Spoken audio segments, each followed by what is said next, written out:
Bismillahirrahmanirrahim. Assalamualaikum warahmatullahi wabarakatuh.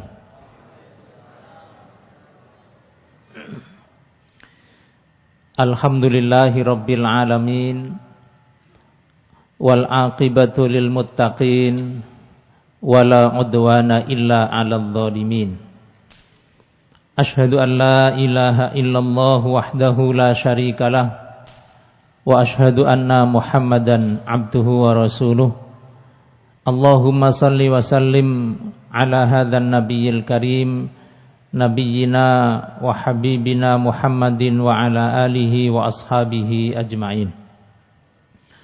Amma ba'du, yang sama-sama kita hormati Ketua Yayasan bersama keluarga, Ketua Takmir bersama seluruh pengurus Takmir Masjid Namira, para jamaah, Bapak Ibu, para mahasiswa, para santri, dan semuanya yang mudah-mudahan kita semuanya dirahmati oleh Allah Subhanahu wa taala.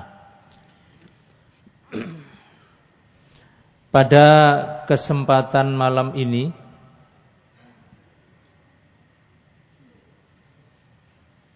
kita akan melanjutkan tafsir surat Yusuf yang pada malam hari ini kita akan membaca, mengkaji surat Yusuf ayat 80, 81 dan 82,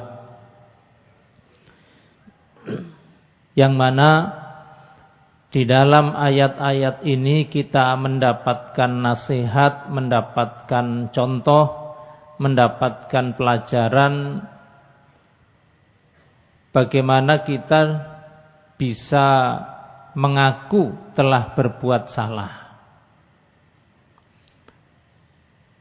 Ada orang bersalah tapi tidak mengaku. Ada orang mengaku bersalah tetapi tidak berani, tidak mau menanggung konsekuensinya. Nah, di dalam ayat ini kita akan mendapatkan nasihat dari anak-anaknya Nabi Yakub, betapa mereka ini pernah berbuat salah dan mengakui telah berbuat salah dan siap menanggung konsekuensinya. Karena ada orang berbuat salah kemudian lari sampai sekarang tidak ketemu entah di mana. Ada orang berbuat salah, kemudian mengaku berbuat salah, lalu dihukum, tapi setelah itu bebas dari hukuman. Itu juga ada. Baik, kita lihat ayatnya. A'udzu billahi minasyaitonir rajim. Falamastai'asu minhu khalasu najiyya. Ayat sebelumnya Bapak Ibu sekalian menjelaskan kepada kita, ceritanya adalah ketika Yusuf membuat drama, Yusuf membuat sandiwara agar supaya saudara seayah seibunya yang bernama Bunyamin itu bisa tinggal bersama Yusuf di istana. Maka sandiwaranya adalah menyuruh pegawainya agar takran atau wadah minuman milik Yusuf itu disusupkan di karungnya Bunyamin. Lalu menyuruh kepada salah seorang pegawainya untuk membuat pengumuman bahwa raja kehilangan bejananya. Dan disampaikan hukumannya, siapa yang terbukti melakukan pencurian ini, maka hukum waktu itu adalah sang pencuri diserahkan kepada pemilik barangnya. Setelah dilakukan inspeksi, dilakukan pencarian barang tersebut, ternyata barang itu ditemukan di karungnya Bunyamin. Dan memang itulah yang diinginkan oleh Yusuf. Begitu Bunyamin ditangkap dan menjalani hukumannya, ada anak tertua dari Nabi Yakub itu melakukan lobi-lobi. Bahkan yang tertua itu siap menjadi penjamin. Saya saja yang ditangkap, biarkan anak ini pulang, kembali ketemu orang tuanya. Tetapi lobi-lobi itu tidak diterima oleh Yusuf. Nah, itu ayat sebelumnya. Maka di sini kita lanjutkan, falam mastai asu minhu. Ya. Ketika mereka sudah putus asa, melobi kepada Yusuf tidak berhasil. Khalasu najiyah. Mereka kemudian ingin bertemu Yusuf empat mata. Nah, lobi secara terbuka tidak berhasil, sekarang mau mengadakan pertemuan rahasia. Barangkali berhasil. Qala kabiruhum, anak yang tertua mengatakan, alam ta'lamu, wahai saudara-saudaraku, tidakkah kalian tahu?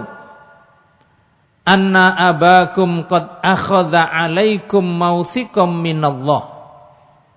Bukankah sebelum kita berangkat, Bapak itu sudah mewanti-wanti kita, bahkan sudah mengambil sumpah kita atas nama Allah, bahwa Bunyamin ini harus dibawa pulang. Dan kita sudah berjanji. Kan kita sudah berjanji sama ayah, bahwa Bunyamin ini harus pulang. Wa min qablu, nah, dulu, ingat masa lalu. Dulu, ma farrattum fi Yusuf. Kalian juga telah melakukan kesalahan besar menghilangkan Yusuf.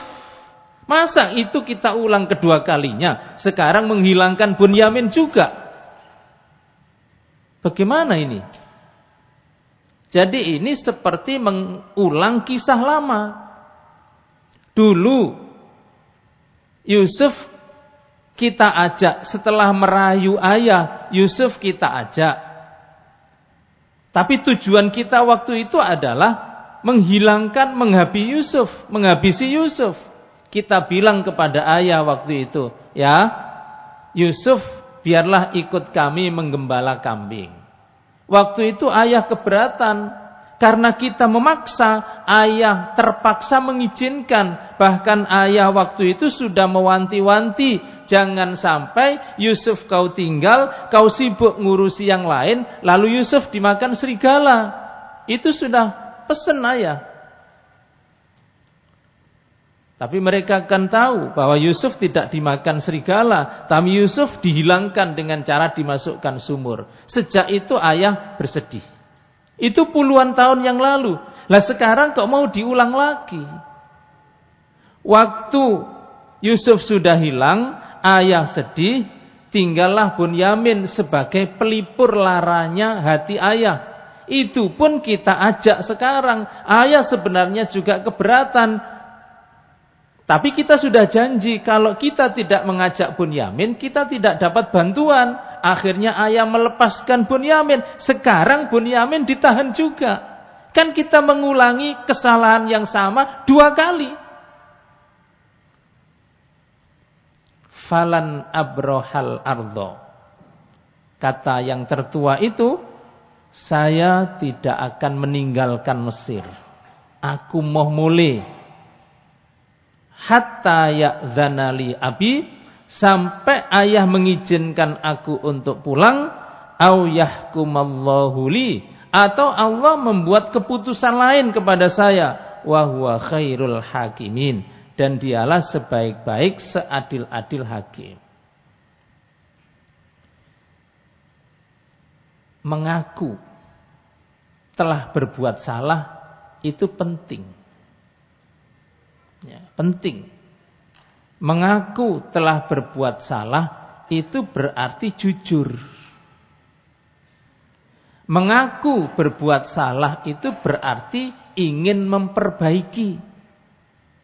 Mengaku berbuat salah itu salah satu syarat diterimanya tobat. Itu harus ngaku dulu. Kalau tidak mengakui berbuat salah, apa gunanya tobat? Salahnya saja tidak diakui. Makanya Imam An-Nawawi rahimahullah di dalam muqaddimah bab taubat kitab Riyadhus Shalihin itu mengatakan syarat diterimanya taubat oleh Allah Subhanahu wa taala itu adalah satu, berhenti. Yang kedua, menyesal. Yang ketiga, berjanji tidak mengulangi lagi. Itu kalau dosanya antara dia dengan Allah. Kalau dosanya antara dia dengan Allah dan terkait dengan orang lain, syarat diterimanya tobat ditambah satu lagi. Apa? Yang terkait dengan orang lain itu harus diselesaikan. Kalau dulu pernah menyakiti hatinya, harus minta ridhonya. Kalau dulu pernah mengambil hartanya, harus dikembalikan. Makanya dosanya atau taubatnya pencuri itu tidak hanya menyesal, berhenti, dan berjanji tidak mengulangi lagi. Tidak. Yang dicuri itu harus dikembalikan. Baru taubatnya diterima. Makanya taubatnya koruptor itu juga begitu. Tidak cukup menyesal. Tidak cukup berhenti. Tidak cukup berjanji tidak korupsi lagi. Tapi juga uang yang dikorup itu harus dikembalikan. Baru taubatnya diterima oleh Allah. Bukan hanya koruptor, nyolong sandal ya balikno sandale. Wong cari tobat kok sandale digawe terus. Ini jadi mengajari diri kita, anak kita untuk mengakui telah berbuat salah itu penting. Dan setelah itu, setelah mengaku telah berbuat salah, harus berani dan siap menanggung konsekuensinya. Nanti ada beberapa contoh. Baik, ayat berikutnya. Masih kata anak yang tertua. Irji'u ila abikum. Nek ngono kon mulya wae ketemu bapak. Pulang saja kalian ketemu ayah. Fakulu, sampaikan kepada ayah. Ya abana, wahai ayah, pak, inna benaka sarok. Sungguh anak sampean nyolong. Sesungguhnya anakmu yang bernama Bunyamin itu mencuri. Wa ma syahidna illa bima alimna. Kami tidak tahu kecuali yang kami lihat. Artinya saya tidak bisa mengawasi Bunyamin itu setiap saat. Mungkin sedang kami sibuk terus adik Bunyamin itu mencuri, saya tidak tahu. Wa ma kunna lil ghaibi hafidhin, dan jelas kami bukanlah orang yang tahu hal-hal yang gaib, enggak.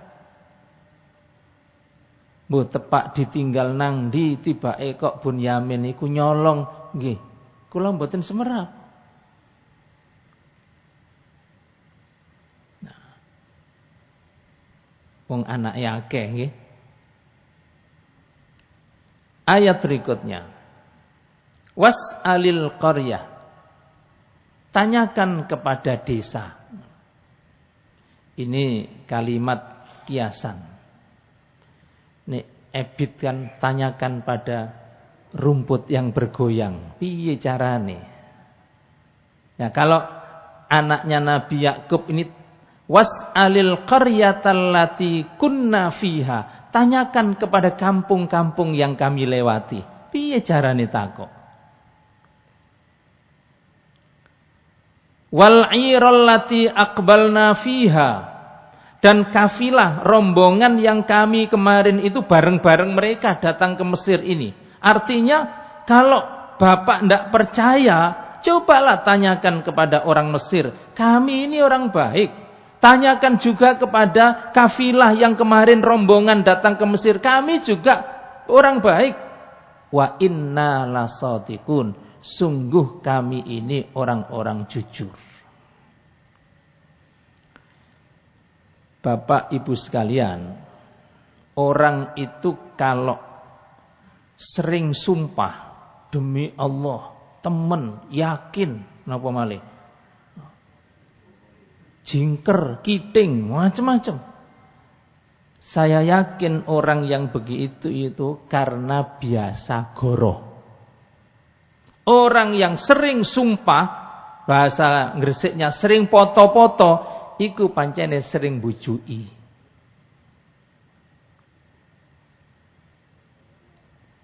Kalau orang itu biasa jujur, tidak pernah berbohong, ngomong tidak perlu sumpah, dipercaya orang, karena dia tidak pernah bohong.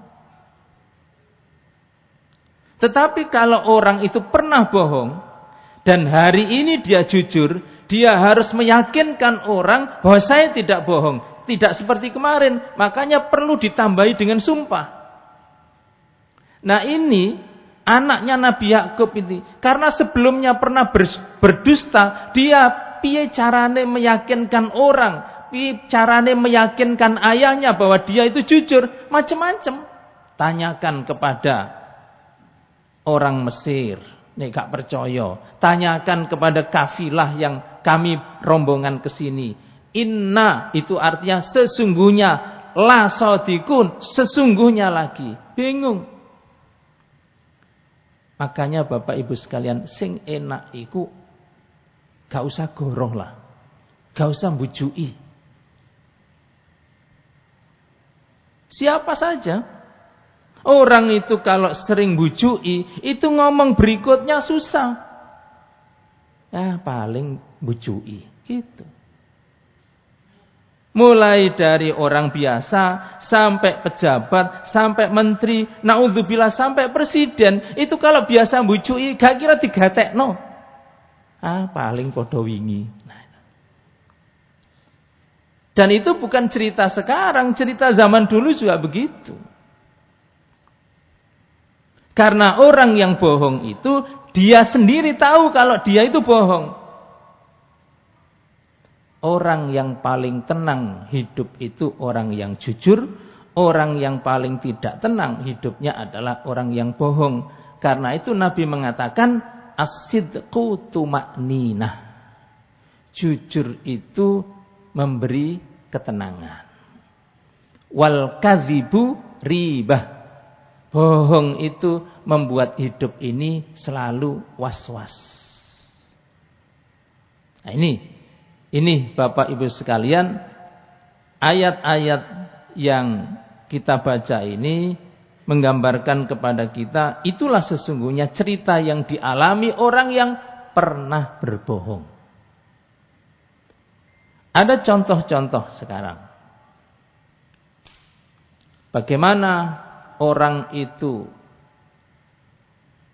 kalau bersalah berani mengakui kesalahan, dan kalau sudah mengaku salah berani menanggung resikonya.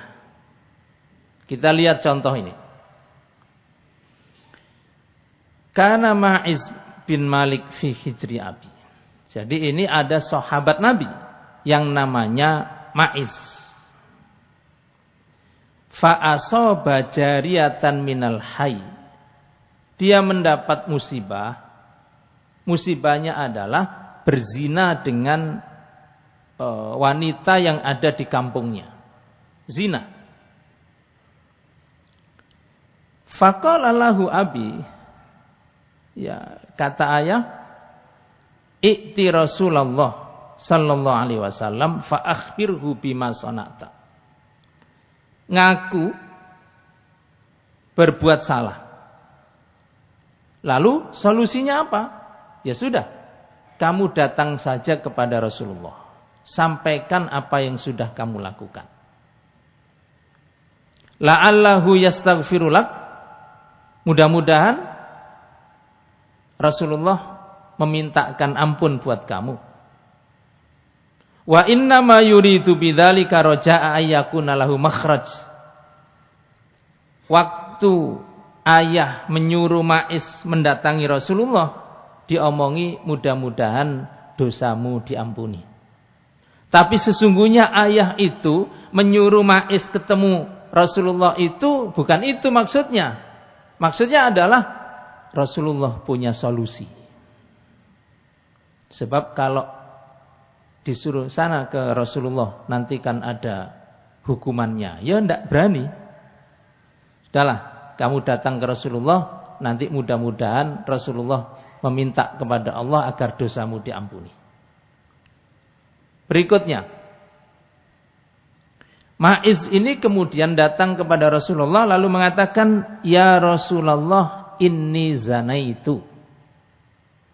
Ya Rasul, sungguh aku telah melakukan perbuatan zina.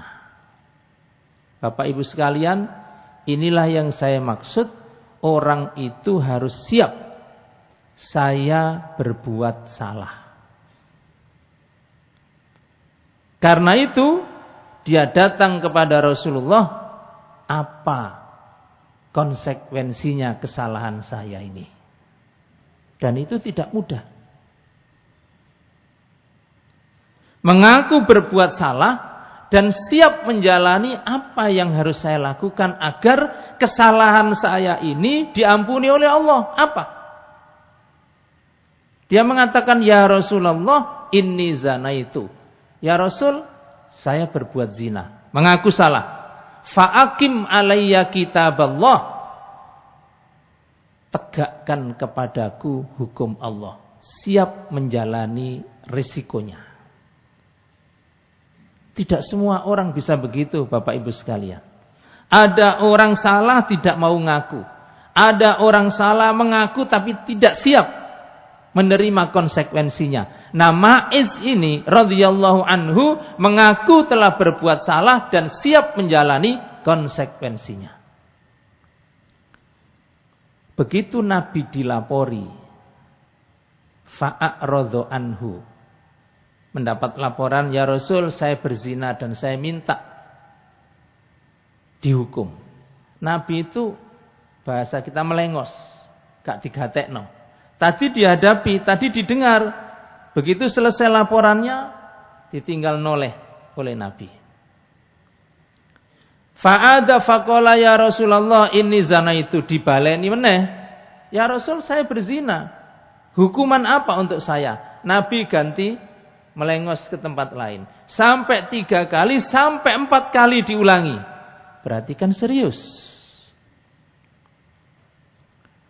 Tsumma atahur rabi'ah. Sampai 4 kali dia mengatakan, "Ya Rasulullah, inni zanaitu fa'akim alayya kitaballah." Nah, faqala Rasulullah, setelah 4 kali mengatakan, "Saya berbuat zina dan saya siap dihukum dengan hukum Allah," sekali, 2 kali, 3 kali, 4 kali, baru Rasulullah merespon. "Innaka qad qultaha arba'a marrat." Kamu sudah mengucapkan 4 kali. Fabiman. Baru diproses hukumnya. Kenapa harus 4 kali? Karena kalau orang itu tidak mengaku perbuatan zina itu, kalau itu hasil laporan, maka yang lapor harus mendatangkan 4 orang saksi. Ini pidana Islam dalam masalah zina. Jadi lapor, si fulan zina dengan fulanah, itu diminta saksi 4 orang. 1 orang, 2 orang, 3 orang, 4 orang. Kata Nabi, keempat-empatnya harus melihat perbuatan zina itu seperti melihat timbo masuk ke dalam sumur. Nah, ono tangun iku. 2 orang terus direkam video. Nah, atau 2 orang direkam terus diupload yang like banyak. Nah, tidak begitu dalam hukum itu. Medsos tidak bisa dipakai landasan hukum. Harus melihat dengan mata kepalanya seperti itu. Nah, tapi ini kan tidak perlu saksi, wong pelakunya ngaku. Hanya dia serius apa tidak, maka dikasih kesempatan lapor 4 kali. Setelah diterima, fabiman. Terus kon zina iku karo sapa? Qala bi fulanah. Dengan anak perempuan. Ini tidak disebut namanya. Fulanah. Qala hal dzaja'taha. Ini didetailkan karena ini keterangan yang dari keterangan itu dikumpulkan apa istilahnya? Pul baket ya. Mengumpulkan bahan dan keterangan yang karena itu kemudian dia dijatuhi hukuman, makanya Rasulullah harus detail.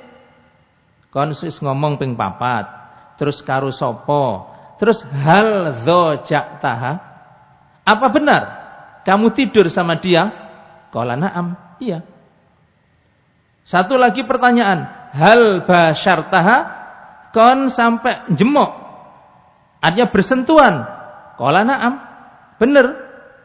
Qala hal jama'taha, apa benar kamu berhubungan badan dengan dia? Qala na'am, iya.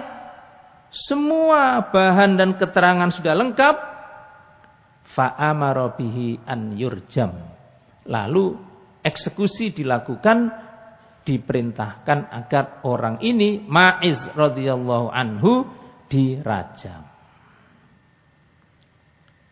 Dirajam itu dikubur setengah badan, ditutup, kemudian dilempari dengan kerikil orang sak masjid, kemudian sampai meninggal dunia.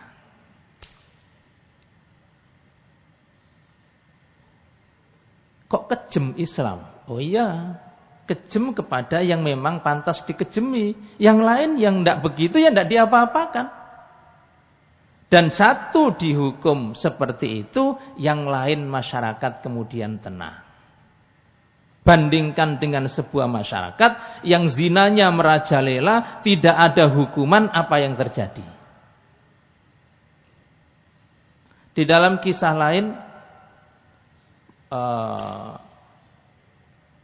yang wanita ini juga dirajam karena dua-duanya sudah pernah menikah, masih berzina. Yang wanita ini juga dirajam. Umar bin Khattab waktu melempar batu itu sambil gergeten. Muangkel, juengkel.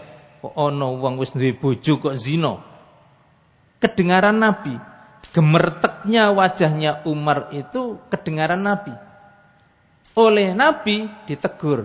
Bahasa saya, Mar, gak oleh ngono. Tidak boleh. Dia memang bersalah dan dia sudah menyatakan menyesal, dia sudah bertobat dan dia sudah rela dihukum.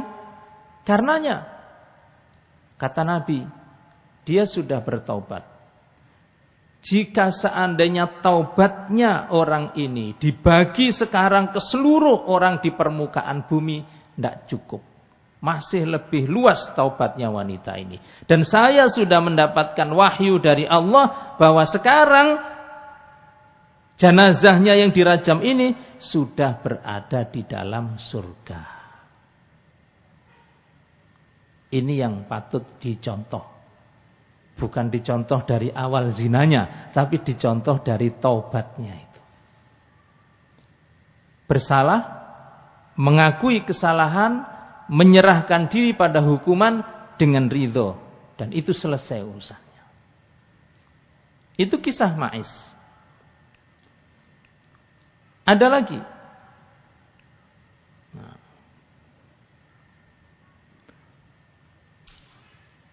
Adem-adem cerita-cerita lah ya nantongeng.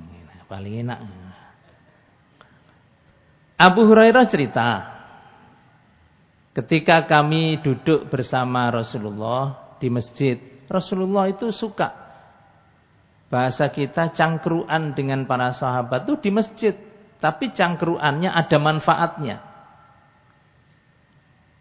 Nabi tidak suka tidur sebelum Isya, dan tidak suka omong-omongan setelah Isya, omong-omongan yang tidak ada manfaatnya. Tapi kalau ada pengajian begini kan manfaat ya, boleh kalau begini. Nah Rasulullah juga begitu. Sering ba'da Isya ada yang tanya, ada yang konsultasi, ada yang datang membawa masalah. Idz ja'ahu rajulun. Tiba-tiba ada seorang datang, faqala ya Rasulullah halaktu. Ya Rasul halaktu. Apa halaktu itu? Halaka itu rusak, binasa. Ya Rasul, bahasa Lamongannya sembuh, aku iki kok bejat ngene ya Rasul, ngoten. Rusak. Kula niki rusak ya Rasul. Qala wa malak. Kenapa? Ada apa kamu kok bilang kamu sudah rusak, kamu sudah binasa? Kenapa? Dia cerita. Waqatu alam ro'ati wa ana shaim. Saya telah berhubungan badan dengan istri saya, padahal itu siang hari puasa Ramadan. Ini mohon maaf yang 17 tahun ke bawah, ya ini ceritanya dewasa. Nah, cerita dewasa. Ini ada santri-santri yang 17 tahun ke bawah ini. Nah, ini cerita dewasa. Kan memang tidak boleh berhubungan suami istri yang asalnya halal, berhubung siang hari Ramadan sedang puasa, berhubungan kan tidak boleh. Makanya sahabat ini halaktu, rusak kula niki. Itu. Faqala Rasulullah, kan yang penting bukan rusaknya itu. Yang penting bukan kok menyebut kesalahannya itu. Tapi solusinya bagaimana? Itu yang penting. Hal tajidu raqabatan tu'tikuha. Kan fatahriru raqabatin mu'minah. Hukumannya siang hari berhubungan badan di bulan Ramadan suami istri itu memerdekakan budak. Dendanya. Budak itu dulu, sekarang sudah tidak ada. Kalau Bilal itu dulu budak, dibeli oleh Abu Bakar itu harganya 400 dinar. 400 dinar. 1 dinar waktu itu seharga kambing besar untuk korban. Sekarang 1 dinar berapa ya? Sopo sing dinar, Pak? Sekitar 4 juta rupiah. 4 juta kali 400. Pinten niku? 1,6 miliar. Artinya bahwa suami istri Ramadan siang berhubungan badan dendanya 1.600.000.000. Wah kerek, dimangkane aja dilakoni kan gitu. Nah, ketika sahabat ini ditanya oleh Nabi, "Kamu sanggup memerdekakan budak?" Qala la, "Enggak ya Rasul." Wis ngerti gak sanggup kok melanggar itu. Dia tidak sanggup. Sudah, solusinya apa? Qala, kata Nabi, "Fahal tastati'u an tasuma syahraini mutatabi'ain?" Kalau memerdekakan budak tidak mampu, alternatif keduanya adalah, apa kamu sanggup puasa 2 bulan mutatabi'ain berurutan? Artinya berurutan itu hari pertama sampai hari ke-60 itu tidak boleh putus. Kalau hari ke-59 kok putus, balik 1 lagi. Apa kamu sanggup puasa 2 bulan berturut-turut? Qala la, wallahi ya Rasul, mboten sanggup kula. Lah wong poso saulan nae bobol apa meneh 2 wulan. Ndak sanggup. Memerdekakan budak tidak sanggup. Puasa 2 bulan tidak sanggup. Solusi yang ketiga, hal tajidu ta'it'ama sittina miskinan. Kalau begitu apa kamu sanggup memberi makan 60 orang miskin? Qala la ya Rasulullah, tidak sanggup. Merdekakan budak tidak sanggup. Karena sahabat ini miskin. Puasa 2 bulan tidak sanggup. Memberi makan 60 orang miskin tidak sanggup. Qala bingung Nabi.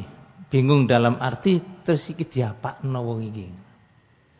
Fasakata Rasulullah sallallahu alaihi wasallam. Nabi diam. Karena apa? Dalam Islam hukumannya ya cuma 3 itu. Memerdekakan budak, kalau tidak sanggup puasa 2 bulan berturut-turut, kalau tidak sanggup ya memberi makan 60 orang miskin. Lah ini semuanya tidak sanggup, terus piye? Qala Abu Hurairah, baina nahnu ala dzalika utiya Rasulullah sallallahu alaihi wasallam bi araqin fi tamr. Begitu suasananya diam, tiba-tiba ada orang datang menyerahkan beberapa kilo kurma kepada Nabi. Nabi dikasih, apakah itu untuk Nabi pribadi? Kalau Nabi pribadi kan haram menerima zakat dan sedekah. Bisa jadi hadiah, bisa jadi titipan, diserahkan kepada Nabi. Faqala aina sa'ilu anifan? Nang di wong sing takon hukume mari kumpul bojone mau. Khudh hadzat tamr fatasaddaq bihi. Merdekakan budak ndak sanggup. Puasa 2 bulan ndak sanggup. Memberi makan orang miskin 60 orang ndak sanggup. Sudah. Ini kurma, ya sudah, ambil saja kurma ini, sedekahkan. Bagi wong kampung. Jadi disumbang. Dikasih bantuan.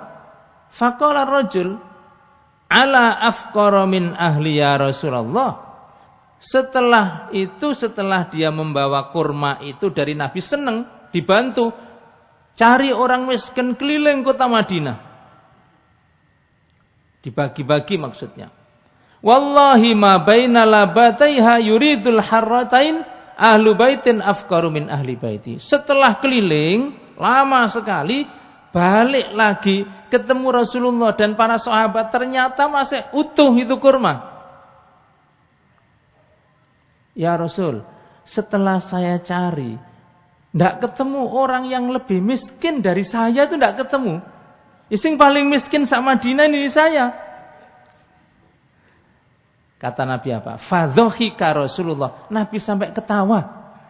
Delok potongane wong koyo ngene iki guyu. Hatta badat an yabusu maqal at'imhu ahlak. Ya wis, gawon mulai panganan sak bojomu wis gawon mulai. Yang penting itu adalah sahabat ini, bahwa ketika dia berbuat salah, dia sanggup mengakui, lalu siap menerima konsekuensi. Setelah itu terserah Allah Subhanahu wa taala, tapi dia sudah menyerahkan diri kepada hukum Allah, selesai.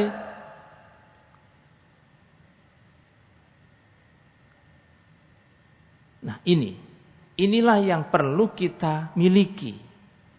Bahwa siapapun kita bersalah. Kullu bani Adam khata'. Semua makhluk anaknya Nabi Adam pasti berbuat salah. Wa khairul khata'ina at-tawwabun. Sebaik-baik orang yang berbuat salah adalah yang setelah berbuat salah bertaubat. Nah, salah satu konsekuensi taubat, apa yang ada hukuman dunianya harus diterima. Harus diterima. Kalau hukum Islam tentang zina itu tidak bisa dimaafkan. Harus dilaksanakan hukum. Kalau hukum Islam tentang pencurian itu bisa dimaafkan. Dimaafkan maksudnya ada sahabat melakukan pencurian. Dilaporkan kepada Rasulullah, ya Rasul, fulan mencuri. Setelah dilaporkan kepada Rasulullah, hukuman mau diproses. Tahu bahwa tangannya akan dipotong. Sahabat itu kasihan. Ya Rasul, jangan dipotong tangannya. Sudah, saya maafkan. Apa kata Nabi? Halla qabla dzalik. Lapo kok gak mau-mau. Artinya sebelum dilaporkan, sebelum dibawa ke mahkamah, sebelum diproses hukumnya, silakan itu. Iku nyolong duwe iku, oh gak wis tak ridakno iki tak kei malah tak tambahi, ndak apa-apa, ndak usah diproses hukum. Tapi kalau sudah dibawa ke proses hukum, ndak bisa memaafkan. Hukum harus ditegakkan. Itu masalah pencurian. Kalau zina ndak bisa. Nah, itulah Islam. Ketika orang berbuat dosa terkait dengan pelanggaran dunia yang Islam mengatur hukumnya, lalu di dunia dia tidak mendapatkan hukumannya di dunia, maka urusannya dia dengan Allah. Pencuri, taubat. Kalau di dalam Islam kan dipotong tangannya, tapi di sini kan tidak. Di sini tidak sedang melaksanakan hukum Islam. Terus bagaimana? Urusan dia dengan Allah. Berzina juga begitu. Kalau dalam Islam dicambuk 100 kali kalau belum pernah menikah. Kalau sudah pernah menikah dirajam sampai mati. Tapi di Indonesia kan tidak sedang menjalankan hukum Islam. Oleh karena itu terserah dia dengan Allah. Yang serius taubatnya. Nah ini. Ada kisah lagi satu. Singkat kisahnya. Sahabat juga. Uqbah bin Harith annahu tazawwaj. Ini juga 17 tahun ke atas ini. Ada seorang sahabat namanya Uqbah menikah dengan ibnatan li Abi Ihab bin Aziz. Menikah dengan seorang putri keluarganya Abi Ihab. Menikah normal biasa. Nah, persoalannya muncul setelah pernikahan itu selesai. Fa'atathu imra'atun. Begitu pernikahan sudah selesai, apakah sudah berkumpul atau belum? Apakah sudah lama atau belum lama? Tiba-tiba ada wanita datang. Seorang ibu mendatangi Uqbah. Faqalat, kata ibu itu, qad ardha'tu Uqbah wallati tazawwaj. Saya lihat ada Pak Kepala KUA di sini. Nah, ini juga bisa muncul ini. Di pengadilan agama bisa muncul nih. Uqbah nikah. Setelah pernikahan selesai, ada ibu-ibu datang kepada Uqbah. Uqbah, qad ardha'tu Uqbah wallati tazawwaj. Saya dulu itu pernah menyusui Uqbah, pernah juga menyusui istrinya itu. Nah, loh. Artinya Uqbah dan istrinya ini adalah saudara rodok. Dan kalau saudara rodok haram menikah, dulur. Nah, loh, niki wis kadung nikah, tiba-tiba dulur. Ada kejadian seperti itu ada di zaman Nabi. Makanya ibu-ibu kalau nyusoni anake tangga iku jenengan catet. Aku nyusoni sapa? Nek zaman saiki jenengan damel status. Harus direkam, harus ada videonya cek jelas. Ini bukan untuk diposting di medsos. Harus jelas.